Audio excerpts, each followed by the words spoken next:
Telangana CM Revanth Reddy మాట్లాడుతున్నారు. Live లో చూద్దాం.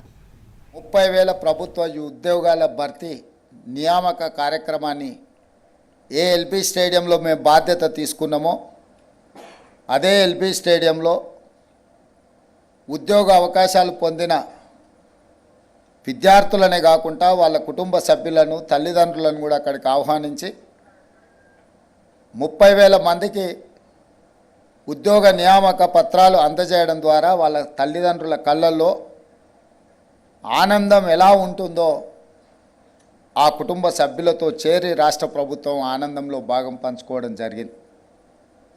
ఆ తర్వాత డిఎస్సి కావచ్చు, గ్రూప్ 1 కావచ్చు, గ్రూప్ 2 కావచ్చు, గ్రూప్ 3 కావచ్చు, ఇతర ప్రభుత్వ ఉద్యోగ ఖాళీల నియామకాల కోసం దాదాపుగా ఇంకొక 35,000 ఉద్యోగ ఖాళీల భర్తీకి ప్రభుత్వం నోటిఫికేషన్లు ఇచ్చి పోటీ పరీక్షలు నిర్వహించడానికి పూర్తి స్థాయిలో కార్యాచరణ తీసుకొని ముందుకు వెళ్ళడం జరిగింది. రాబోయే 2-3 నెలల్లో ఇంకొక 35,000 ప్రభుత్వ ఉద్యోగ నియామకాలు చేపట్టడానికి ప్రభుత్వం అన్ని రకాలుగా ఏర్పాట్లను చేయడం జరుగుతుంది.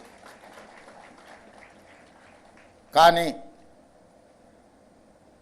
రాష్ట్ర ప్రభుత్వంలో ఉన్న 2 లక్షల ఖాళీల 100% మనం నియామకాలు చేపట్టినా కూడా తెలంగాణ రాష్ట్రంలో ప్రధానంగా ఎదుర్కొంటున్న నిరుద్యోగ సమస్య తీరదు. ఈ సమస్య తీవ్రతను మా ప్రభుత్వం గుర్తించింది. దీనికి కారణాలను వెతికినప్పుడు చాలామంది మాకు చాలా నాలెడ్జ్ ఉందని అనుకుంటుంటారు, కొంతమంది మాకు స్కిల్ ఉన్నది అనుకుంటుంటారు. నాలెడ్జ్ అనేది లాంగ్వేజ్ కాదు. లాంగ్వేజ్ అనేది ఒక కమ్యూనికేట్ చేయడానికి ఉపయోగించే సాధనం మాత్రమే. నాలెడ్జ్ ఉన్నా కమ్యూనికేషన్ స్కిల్ లేకపోతే ఉద్యోగ అవకాశాలు తక్కువ. కమ్యూనికేషన్ స్కిల్ ఉన్నా స్కిల్ లేకపోతే ఉద్యోగ అవకాశాలు రావు. అందుకే ఈ సమస్యను గుర్తించి ప్రతి సంవత్సరం 1,00,000 ఇంజనీరింగ్ గ్రాడ్యుయేట్స్ని, ఇంకొక 2 లక్షలను డిగ్రీ పూర్తి చేసుకున్న వాళ్ళు, అది బీఎస్సీ కావచ్చు, బీఎస్సీలో different courses, BCom, BA, any other degree పట్టాలు పొంది 3 లక్షల మంది ప్రతి సంవత్సరం తెలంగాణ రాష్ట్రంలో పట్టభద్రులై బయటకు వస్తున్నారు. 10 సంవత్సరాలు ఉద్యోగ నియామకాలు చేపట్టకపోతే 30 లక్షల మంది నిరుద్యోగ యువకులు ఒక రాష్ట్రంలో అన్నమో రామచంద్ర అని తిరగాల్సిన పరిస్థితులు. తెలంగాణ మధ్యతరగతి కుటుంబాలు చాలా ఎక్కువ. గ్రామీణ ప్రాంతాలలో వ్యవసాయం మీద ఆధారపడ్డ తల్లిదండ్రులు ఎక్కువ.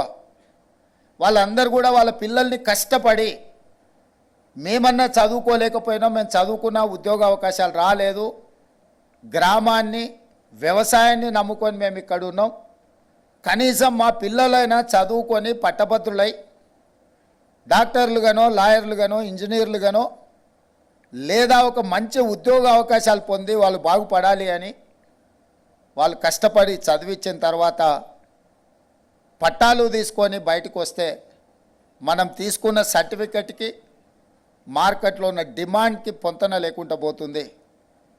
దాంతో పరిశ్రమలకు సాంకేతిక నైపుణ్యం ఉన్నవాళ్ళు దొరకడం లేదు, డిగ్రీ సర్టిఫికెట్ ఉన్న వాళ్ళకు ఉద్యోగం దొరకడం లేదు. There is a gap between industry and unemployed youth. There is a gap between demand and supply.